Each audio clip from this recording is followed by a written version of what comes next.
Hello, hello, and welcome back to the Holistic Witch's Cottage. My name is Melissa, and I am the Holistic Witch, and it is chilly here this morning. So I'm still in my jammies and my big fleecy robe, and underneath two big fluffy blankies. Coffee's still in the pot, but I may be pausing halfway to take care of that problem. And today, I just would like to talk a little bit about the upcoming Thanksgiving holiday, winter holidays, and some things, some concerns I have on social media.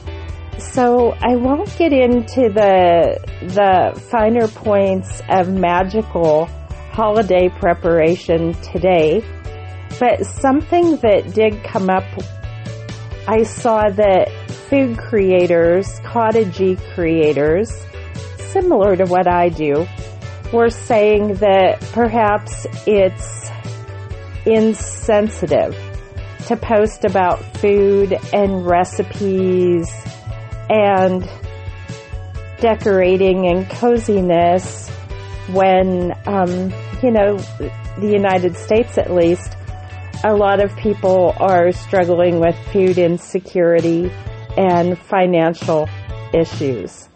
And I agree. I believe that some of those creators, what they put out, maybe is insensitive because the average person couldn't afford to make what they're making or do what they're doing.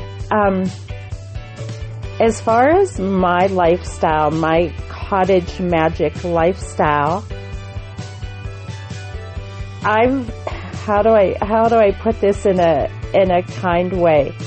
I learned from a very young age to make do with very, very little. Now there are some that had grown up in my neighborhood that may disagree with me. My mother had a shopping addiction, so I often went without food so my mother could buy a fur coat and things like that.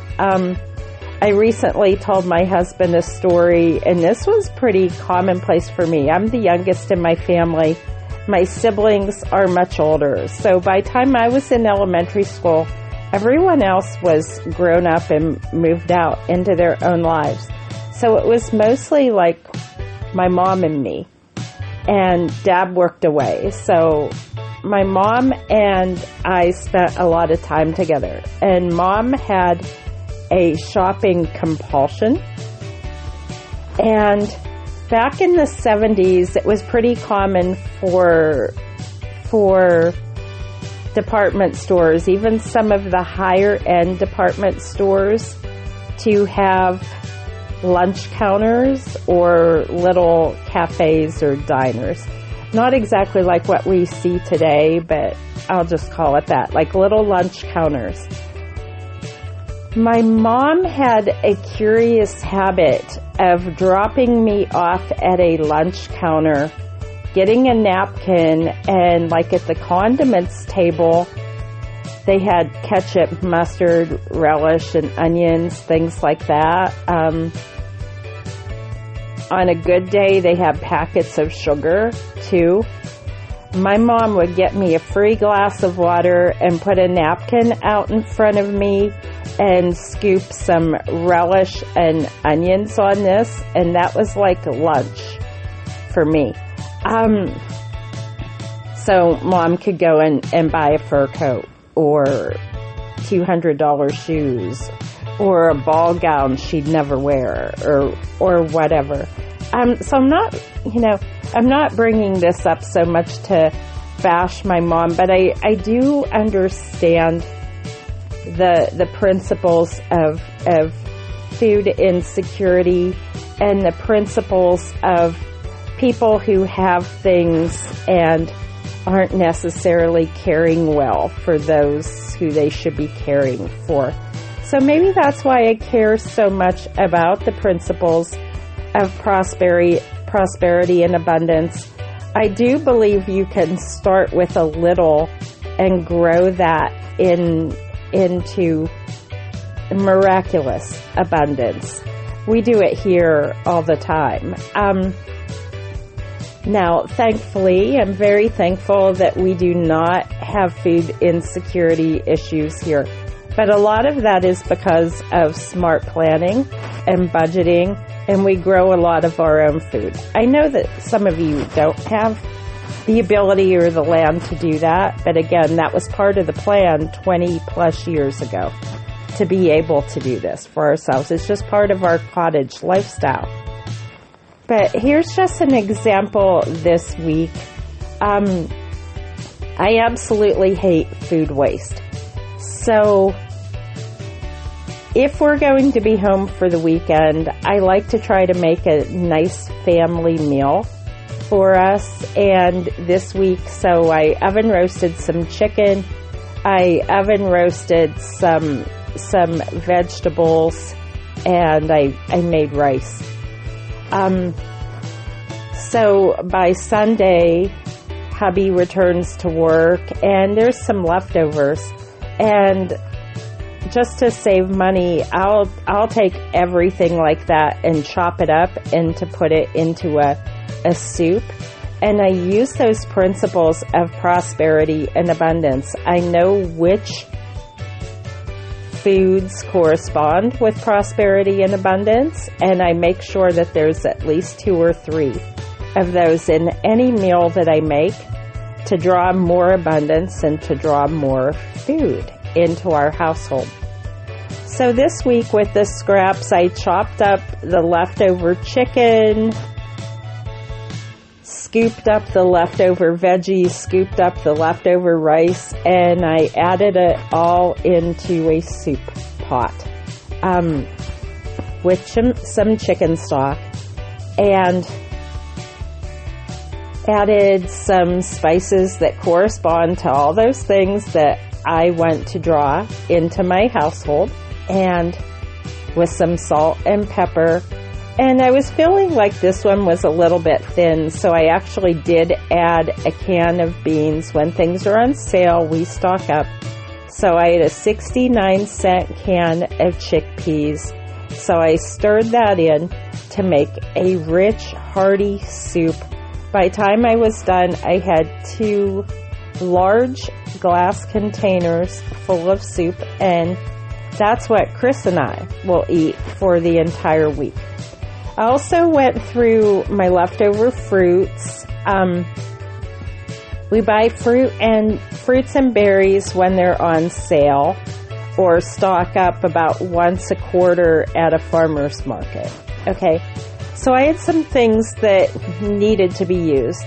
There were 2 bananas that sort of got pushed back and were starting to turn.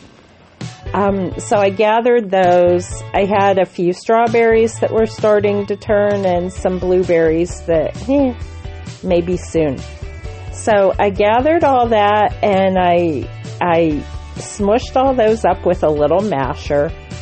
And I always keep a sourdough starter here. If it's not actively out on the counter, it's in the refrigerator. I always keep a sourdough starter. And so the sourdough starter, Chucky, was in the refrigerator, so I brought him out and let him warm up a little bit and scooped off a cup of discard. And I refed Chucky, gave him a little flour and warm water, put him back in the fridge. So I'm starting with 1 cup of starter discard, and I dump in my smashed bananas and my fruit and stir it up. We don't usually use sugar here because Chris has juvenile diabetes, type 1 diabetes. So one of the splurges we buy here is Splenda because he likes it. So I poured in a cup of Splenda and mixed all that up, and then just decided how thick I wanted to make this and what I wanted to end up doing with it. So I added a pinch of baking soda, a pinch of baking powder, and some salt, and decided I was going to make a loaf of bread. So I added 1 cup of all-purpose flour and 1 cup of wheat flour, stirred all that up, let it get pretty lumpy because we like it thicker. We like a thicker, more hearty bread, especially when we have soup or stew. and the house. And I got all that done within 45 minutes. So I have soup for the week. I have bread for the week. And that's what Chris and I will mostly eat this week. And it's just about using up leftovers, really. Using leftovers up with concepts of prosperity and abundance. So in my soup, my big abundance item was the rice. Okay? The vegetables have their own correspondences, and almost everything in that pot corresponded to prosperity as well. As far as, hang on a second, somebody forgot to set her settings appropriately.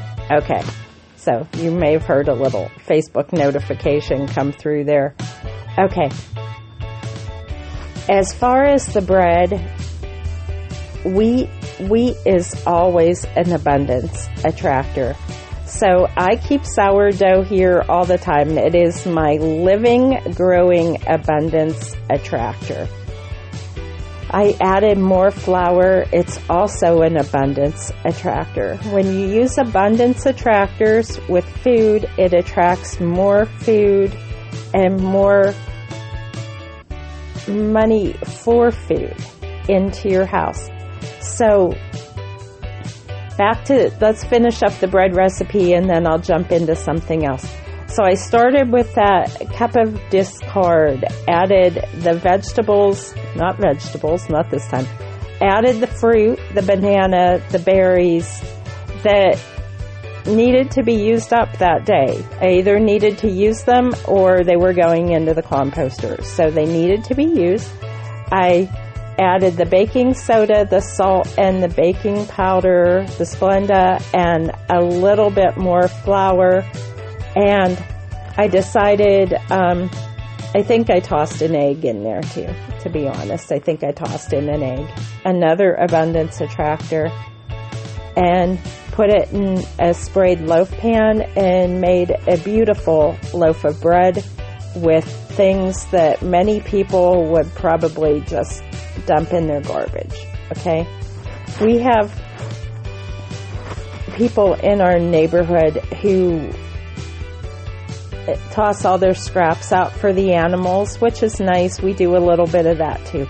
But they toss out things that I would never toss out, because the things that they toss out, even if I didn't want to eat them, I could mix them up into something beautiful and donate it to a local charity in the community. So, just this topic of food insecurity, a lot of people are struggling with this. If you're a listener, I hope this didn't offend you in any way. My purpose is to teach the abundance and prosperity concepts of magic. The more you apply this into your life, the more you will have. We do it with everything we have here at the cottage, and food is just one aspect of how we do that here. Another thing, a few people have asked me, well, let me talk about the food bank thing.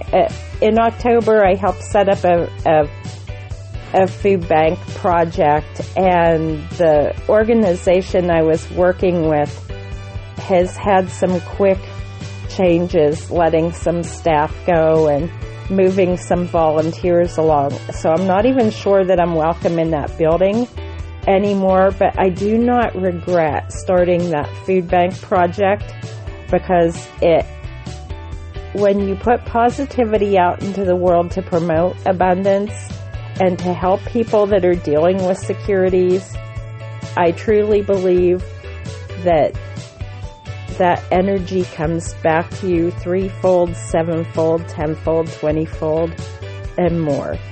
So even if they've decided to scrap the project, so many wonderful things were donated to the local food bank, and I do not regret starting that project. Now I just want to talk a little bit more about cottage life. People were saying, like, We have fear of losing our apartments. Rents are so high. I want to live that cottage life, but there's no way I could ever do that. Don't attack it from a place of negativity. Support that dream from a place of prosperity and abundance. Many years ago, my husband bought this house that we call the cottage in a tiny town on the edge of the woods. Okay? It was a foreclosure. It was a tax sale house. Okay? If it's your dream, start learning some skills now. Unless you inherit a bunch of money, you're probably going to have to start with a fixer-upper if this is your dream. Start learning some skills now. Paint and vinyl floor tile painting and applying vinyl floor tile is relatively easy to do and not very expensive. So if you don't have home improvement skills, start following some of those creators online, or start reading some books or just articles on how to do some of these little DIY projects that don't cost a lot of money. Because if you find your dream starter, then you already have the skills to move in and start transforming that. So something just popped up on my phone this morning. It was about like Realtor.com app. I didn't want the app, but I just popped onto Realtor.com because I saw a property that's, not too far from here, within a 30-minute drive from me. And I was thinking, if I was starting this all over again, if I was going to start this again, that would be a potential property for me. And this property is listed at $24,000, okay? It has some land. It's near the woods. It's a small, cute house. It needs work. But I started browsing through Realtor.com for that county. I found almost 50 houses that were under $50,000. And more than half of them I would consider if I was starting a new project or a new cottage project or a new small house project. Some of them were located in towns, but many of them were rural.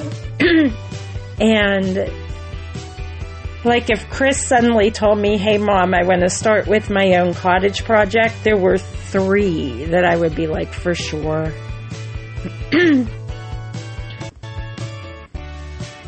For sure, let's go and take a look at those and see if the problems are just aesthetic or if the fixer-upper problems are more than we could handle.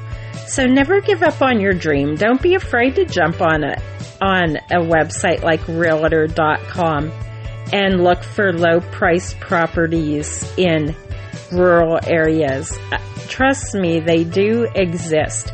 Now, in my county, this property was in like the next county over where we camp a lot. We spend a lot of time in that county. In my county, there weren't as many properties in that below $30,000 range, but there were some. But in that next county over, like I said, there were almost 50. I think it was 47 properties. So if this is your dream, if living the cottage life is your dream and you're not sure how you could afford that, I would love for you to set an intention that I am going to live a life of prosperity and abundance. I am going to use my thoughts, my materials, my food, and those other gifts that I acquire wisely to grow more abundance, and I am going to grow that dream of my perfect wealth, perfect cottage lifestyle. I mean, my husband and I, we like to say that we're smart people, but we're not real estate investors, and we have certainly never been wealthy. And if we can achieve this dream, I know that others can too. There's a lot being said. My husband and I are both Gen X. There's a lot being said about boomers just don't get it because their homes were, maybe cost a few $1,000s back in the day. That's true. That is true for some people. But there are deals out there, and I just hope if this is your dream that you take this opportunity to manifest that dream. It is possible. We did it. I've helped other people do it. And if you have direct questions about how to do this, you are always welcome to reach out to me. Now, again, you're probably not going to do the cottage lifestyle in a Manhattan townhouse. If you're living in a city, you can implement some cottage lifestyle practices. Absolutely, you can do it wherever you are. But if your dream is to live the rural life, don't be afraid to go out looking in areas that attract you, that are attractive to you, and then attract abundance to you, so you can make that happen. I know it's possible. We've done it. I know it's possible. And I'm sending out all my positivity to anyone who's listening. If this is your dream too, you can acquire it. You can make food multiply in your kitchen, and you can make your cottage homesteading lifestyle dreams multiply too. The next 2 podcasts will be about preparing for the holidays. We'll talk about alluromancy. That's divination with baking flour. And I think I'll have some fun pie recipes for you. And then we'll talk about the magical correspondences of Thanksgiving meal foods, about gratitude and drawing more abundance. I think it'll be a theme until the end of November. I hope that you not only enjoyed today's podcast, but it might inspire a little thought about how you can bring more abundance into your life. And if the cottage lifestyle is your dream, that it is something you can acquire. You can do this. It is possible. Sending much love and much blessings out to the cottage community. Thanks for listening. Until next time, bye-bye.